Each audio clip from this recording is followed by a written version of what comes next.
Hello everyone, welcome to this YouTube channel. आज के इस वीडियो में हम लोग अपने जुडिशरी चैप्टर के लास्ट लेक्चर को देख रहे होंगे। लास्ट के लेक्चर्स में हम लोगों ने इस चैप्टर के डिफरेंट पैरामीटर्स, डिफरेंट टॉपिक पे बात किया था, साथ में एग्जाम ओरिएंटेड कुछ एमसीक्यू को भी देखे थे। ठीक है, आज के इस लेक्चर में हम लोग जुडिशियल रिव्यू को देखेंगे। तो वीडियो को स्टार्ट करने से पहले आप चैनल को सब्सक्राइब कर दें एंड वीडियो को लाइक कर दें। ठीक है, अब बात करते हैं आज के टॉपिक को। तो आज का जो हमारा टॉपिक है वो है जुडिशियल रिव्यू। अब तक आपको जुडिशरी के बारे में काफ़ी हद तक नॉलेज हो चुका होगा, इंडिपेंडेंस ऑफ जुडिशरी, जजेस के बारे में, है ना, साथ में डिफरेंट कोर्ट्स के बारे में, हायरार्कीज के बारे में, अपॉइंटमेंट ऑफ जजेस के बारे में। इन सब चीज़ों पर लास्ट के वीडियोस में हम लोगों ने बात किया हुआ था। आज का जो हमारा मेन टॉपिक है जिस पे ये चैप्टर खत्म होगा वह है कोर्ट एंड जुडिशियल रिव्यू। ठीक है, बहुत छोटा टॉपिक है, मे बी 20 to 25 मिनट्स के अंदर अंदर सारे टॉपिक्स को कवर कर लिए जाए। ठीक है, तो सबसे पहले बात करते हैं जुडिशियल रिव्यू। रिव्यू मतलब चीज़ों को देखना। ठीक है, तो वो कोर्ट के थ्रू होता है। सिंपल अगर आप आम भाषा में इसे समझना चाहें और अगर डेफिनेशन को देखें तो मैंने वो हाईलाइट कर दिया है। जुडिशियल रिव्यू क्या कहता है कि judicial review is a principle और अ लीगल डॉक्ट्रिन और a practice where by a court can examine और रिव्यू एन एग्जीक्यूटिव और a legislative act such as law और सम अदर गवर्नमेंटल और administrative decision and determine if the act is incompatible with the constitution. मान लीजिए first lecture में भी हम लोगों ने बात किया था कि तीन ऑर्गन्स हैं, एक लेजिस्लेटिव, एक एग्जीक्यूटिव और एक जुडिशियरी। ठीक है, तो ये जुडिशियल रिव्यू है। जुडिशियल रिव्यू क्या करता है कि कोई भी एक्ट बनता है, कोई भी कानून बनता है, तो जुडिशियल रिव्यू ये चेक करता है कि वो कॉन्स्टिट्यूशंस के कंपैटिबल है या नहीं है, कॉन्स्टिट्यूशंस के अकॉर्डिंग है या नहीं है, किसी भी पर्सन का फंडामेंटल राइट का वायलेशन तो नहीं है, किसी भी पर्सन का लीगल राइट का वायलेशन तो नहीं है, जो कानून बन रहा है वो लोगों के हित में है या नहीं, कॉन्स्टिट्यूशन के हित में है या नहीं।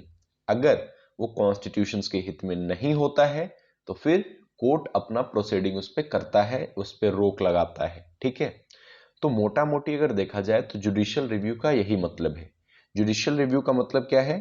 कोर्ट एग्जीक्यूटिव और लेजिस्लेटिव, है ना, और गवर्नमेंट के कुछ एडमिनिस्ट्रेटिव जो डिसीजन होते हैं उसको चेक करता है कि वो कॉन्स्टिट्यूशनल है या वो कॉन्स्टिट्यूशनल नहीं है।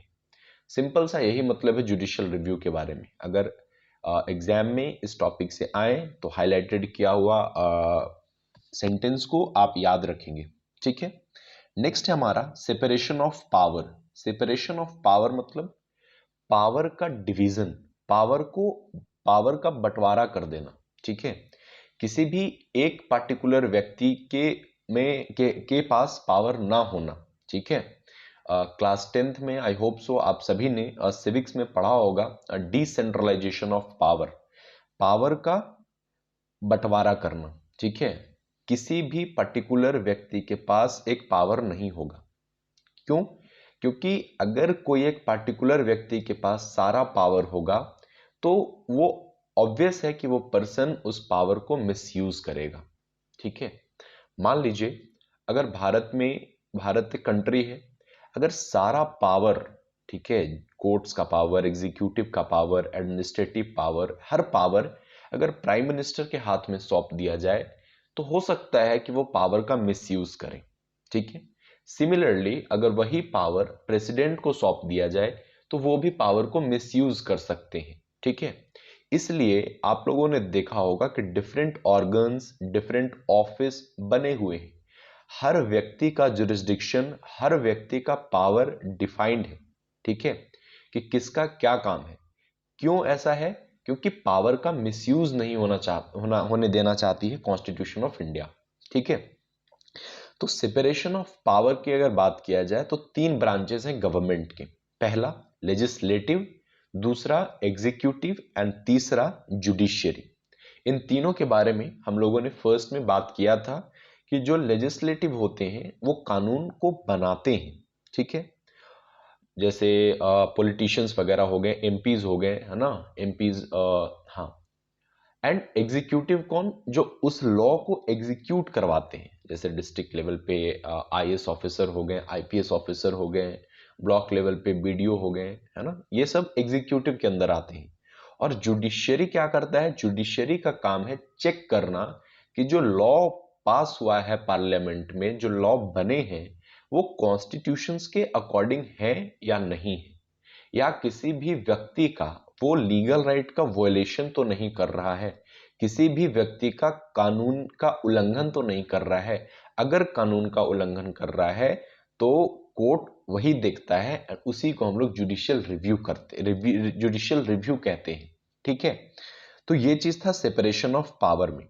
अब सेपरेशन ऑफ पावर क्यों होना जरूरी है, ऑब्वियसली आपको भी मैंने बता दिया है ना, और सब्जेक्टिव एग्जाम है नहीं कि आपको लिखना है, बस अंडरस्टैंडिंग होनी चाहिए अपने समझ के लिए, ठीक है।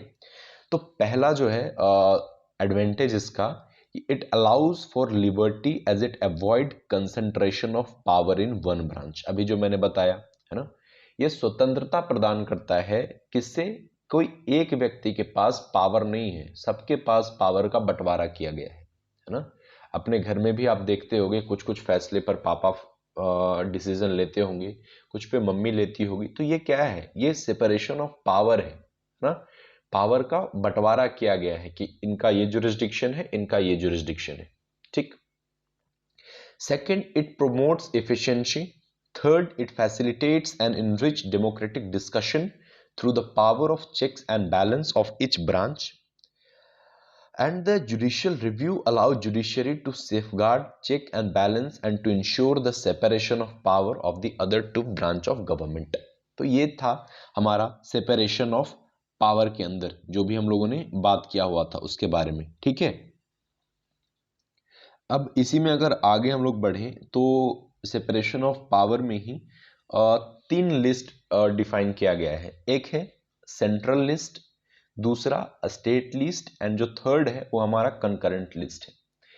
तीनों लिस्ट एक एक मतलब बनाया गया है कि किस मैटर पे सेंट्रल गवर्नमेंट देखेगी, किस मैटर पे स्टेट गवर्नमेंट देखेगी एंड किस मैटर पे कंकरेंट मतलब सेंटर और स्टेट दोनों देखेगा, ठीक है। तो कुछ कुछ लिस्ट डिवाइडेड किए गए हैं जिसपे सिर्फ सेंटर फैसला ले सकता है, और कुछ कुछ लिस्ट दिए गए हैं जिसपे स्टेट फैसला ले सकता है, एंड कुछ कुछ ऐसे डिसीजन हैं जैसे हेल्थ का मामला हो गया, एजुकेशन का मामला हो गया, है ना। तो इन मामलों पे स्टेट और सेंट्रल दोनों फैसला लेते हैं, ठीक है। अब बात आता है कि दोनों फैसला लेते हैं तो ऑब्वियस एक कॉन्फ्लिक्ट हो जाएगा। इट मे बी, जैसे झारखंड में बीजेपी की गवर्नमेंट नहीं है अभी, सेंट्रल में बीजेपी की गवर्नमेंट है, तो हो सकता है पॉलिटिकल आइडियोलॉजी के कारण जो स्टेट गवर्नमेंट चाहती हो वो सेंट्रल गवर्नमेंट ना चाह रही हो, ठीक है। तो इसका कारण क्या होगा, फिर कॉन्फ्लिक्ट हो जाएगा।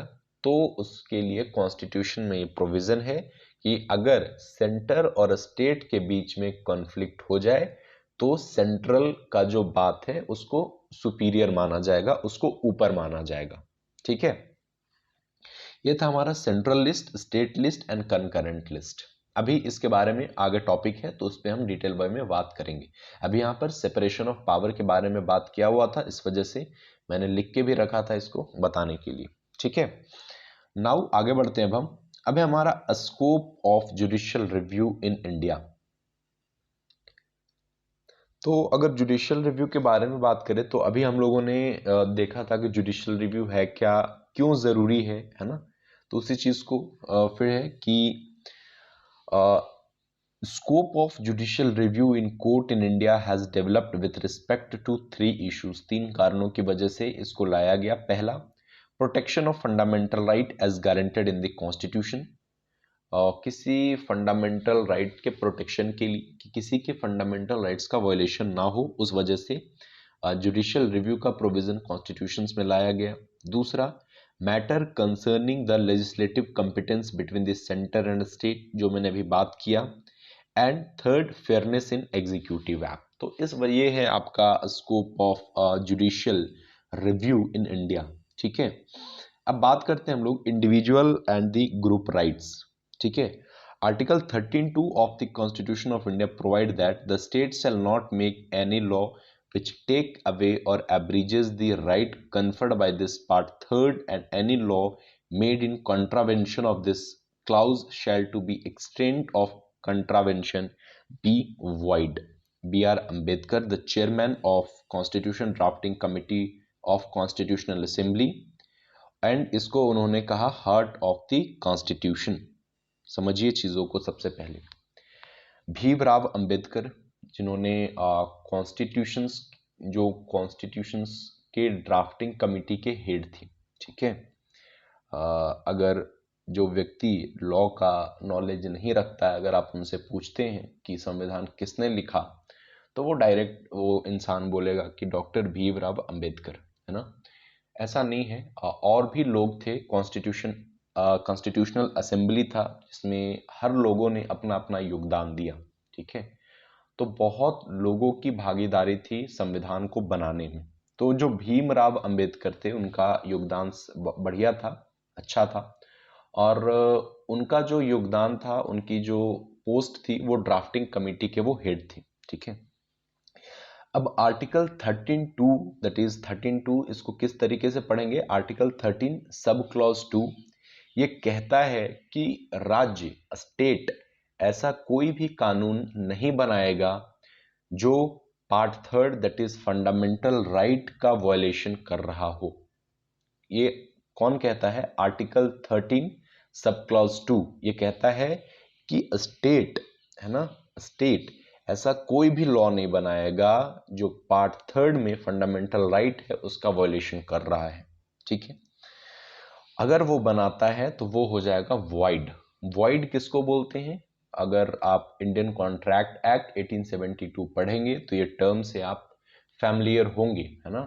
वॉइड मतलब खत्म, वो कॉन्ट्रैक्ट होगा ही नहीं, वो बनेगा ही नहीं। वॉइड मतलब जीरो बोलो, नल बोल सकते हो आप उसको, है ना।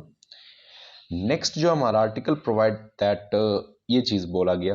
अब article 32 offer the supreme court power to enforce fundamental right and provide one right to move to the supreme court for enforcement of those rights. Article 32 मैंने बताया था आप लोगों को लास्ट लेक्चर्स में। आर्टिकल 32 में रीट के बारे में डिस्कस किया गया है और आर्टिकल 32 सुप्रीम कोर्ट का है ना। इसमें आप अगर आपका फंडामेंटल राइट का वायलेशन हुआ है तो आर्टिकल 32 के तहत आप सुप्रीम कोर्ट जा सकते हैं, इस वजह से कि अपना लीगल राइट वायलेट हुआ है, आप उसको इन्फोर्स करवाने के लिए। अगर कोर्ट देखेगी सच में आपका लीगल राइट का वायलेशन हुआ है तो वो रिट इशू करती है लोअर इन्फीरियर कोर्ट को, लोअर कोर्ट को। ठीक है। अब हम लोगों ने देखा था हैबेस कॉर्पस के बारे में, जो कि रिट थे, पांच रिट थे। Habeas corpus, mandamus, prohibition, quo warranto and certiorari. इसके बारे में डिटेल वे में हम लोगों ने लास्ट लेक्चर में देखा था। अब फिर से उसको रिपीट करने से कोई फायदा है नहीं। ठीक है। आगे बढ़ते हैं हम लोग। आर्टिकल 32 सुप्रीम कोर्ट का रिट इशू करने के लिए, एंड आर्टिकल 226 हाई कोर्ट में इश्यूज करने के लिए था। आर्टिकल 226 प्रोविजन, ये चीज क्लियर हो गया। साथ में एक आपका लीगल टर्म है लोकस स्टैंडी, आप इसे याद रखिएगा। लोकस स्टैंडी मीन्स होता है right to appear before the court और the petition of the court, simple. ठीक है। अब है centre state relationship. Centre state relationship, article centre और स्टेट का रिलेशन। ठीक है। Article 246 of constitution provide that the parliament has exclusive power to make laws with respect to matter itemized in union list 1 of the 7th schedule of the constitution। यही है concurrent list, sorry central list, state list and concurrent list, इसी में बात किया गया है। और ये 7th schedule of constitution of India में इसके बारे में बात किया गया है। List 1 union list, list 2 state list and list 3 concurrent list. मैंने बता दिया इसके बारे में पहले ही, तो फिर से बताने का कोई ज़रूरी नहीं है। जो चीज़ें हाईलाइट की हुई है आप उसे एक बार रीड कर लीजिएगा, और जैसे जैसे लेक्चर कंप्लीट होता है, जैसे आज ये लेक्चर कंप्लीट होगा, आप एनसीईआरटी को एक बार रीड कर लीजिएगा। मुझे नहीं लगता है रीड करने के बाद कोई भी चीज़ आपको नया लगेगा, ठीक है। और बिलीव मी, एग्जाम में क्वेश्चंस भी नहीं छूटेंगे, ये मेरा गारंटी है आप सभी के लिए, ठीक है। अब बात करते हैं फेयरनेस इन एग्जीक्यूटिव एक्शन, ठीक, फेयरनेस इन एग्जीक्यूटिव एक्शन। अब इसमें हम लोग एग्जीक्यूटिव एक्शन के फेयरनेस के बारे में बात करेंगे। बात क्या करेंगे, दो टर्म है उसको बस समझ लेते हैं। That is much more than enough for your examination, ठीक है। एक लीगल टर्म है audi alteram partem. Audi alteram partem, इसका मतलब है hearing, listen to the other side, ठीक है। आपको दूसरा साइड, दो पक्ष होता है, दो पक्ष को आपको सुनना है, सिंपल भाषा में अगर बोले। इससे अगर एक केस लॉज इंपॉर्टेंट था, वो था Maneka Gandhi versus union of India, ठीक है। इसमें क्या होता है कि her passport was confiscated by the governmental authorities without giving her any chance of prior hearing. उनका पासपोर्ट कन्फिस्केट किया जाता है गवर्नमेंट अथॉरिटीज के थ्रू, बिना उनको कोई चांस दिए, बिना उनको सुने हुए, ठीक है। Invoking its judicial review power in administrative matters, Supreme Court held that in the matter of confiscation of passport, a hearing should have been given to the petitioner in the interest of the principle of natural justice. Consequently, a hearing was given and the passport was returned to her. तो supreme court कहता है कि बिना सुने हुए आप कुछ भी नहीं ऐसा कर सकते हैं, इसलिए मेनका गांधी को सुना गया और उनका पासपोर्ट उनको वापस किया गया, ठीक है। अभी ये आपका सेमेस्टर एग्जामिनेशन में पढ़ने के लिए भी है हम लोगों का, ठीक है। अगर आप कॉलेज में आएंगे तो इसको और डिटेल वे में पढ़ेंगे, इसका ब्रीफ पूरा इलस्ट्रेशन, तो अभी वो जरूरी है नहीं यहाँ पर आपके लिए, ठीक है। तो ये चीज आप याद रखिएगा, एक छोटा सा चीज था, ठीक है। अब बात करते हैं हम लोग नेक्स्ट अपना, दैट इज बेसिक स्ट्रक्चर के बारे में, ठीक है। बेसिक स्ट्रक्चर के बारे में अभी हम लोग इस पर्टिकुलर टॉपिक पे बात करेंगे। अब जैसे डॉक्ट्रिन ऑफ बेसिक स्ट्रक्चर, अगर आपने लॉ एग्जाम का प्रिपेयर किया होगा या फिर कर रहे होंगे, तो जैसे ये टर्म आपको सुनाई देता होगा, केस लॉज याद आ जाता है, केशवानंद भारती, है ना, केशवानंद भारती का केस याद आ जाता है, Kesavananda Bharati versus state of Kerala का, अभी बात करेंगे उस पर हम लोग। तो क्या है कि सबसे पहले बेसिक स्ट्रक्चर में आर्टिकल 368 ऑफ इंडियन कॉन्स्टिट्यूशन ये कहता है, पावर देता है पार्लियामेंट को to amend the constitution. Amend मतलब कॉन्स्टिट्यूशन में बदलाव करने के लिए, है ना, by way of addition, variation और repeal any provision of the constitution. Parliament को आर्टिकल 368 के तहत ये पावर दिया जाता है कि आप कॉन्स्टिट्यूशन में एडिशन कर सकते हैं, वेरिएशन कर सकते हैं, रिपील एनी प्रोविजन, रिपील कर सकते हैं कुछ चीज, ठीक है। जैसे पहले क्या था, मतलब कॉन्स्टिट्यूशन ठीक चीज है, उसके अलावा अगर हम लोग बात करें तो लॉ में भी हम लोग देखते हैं कि गवर्नमेंट रोज नई नई अपनी लॉ के लिए पनिशमेंट चेंज कर रहा है ना। अभी हाल फिलहाल में ही एक मैरिटल रेप पर उन्होंने केस बनाया, है ना। तो जैसे जैसे सोसाइटी का नीड है, जैसे जैसे अकॉर्डिंग सोसाइटी ढल रही है हमारी, अब पहले जैसा सोसाइटी तो हमारा है नहीं, ऑब्वियसली टाइम के अकॉर्डिंग चेंज होगा, तो उस वक्त का रिक्वायरमेंट जो होगा, इट इज नॉट पॉसिबल कि वो अभी का रिक्वायरमेंट हो, है ना। जो आपके फादर का, मदर का रिक्वायरमेंट था, वो जरूरी नहीं है कि वो आपका भी रिक्वायरमेंट हो, या जो आपका रिक्वायरमेंट है वो जरूरी नहीं है कि आने वाले जनरेशन का वो रिक्वायरमेंट हो।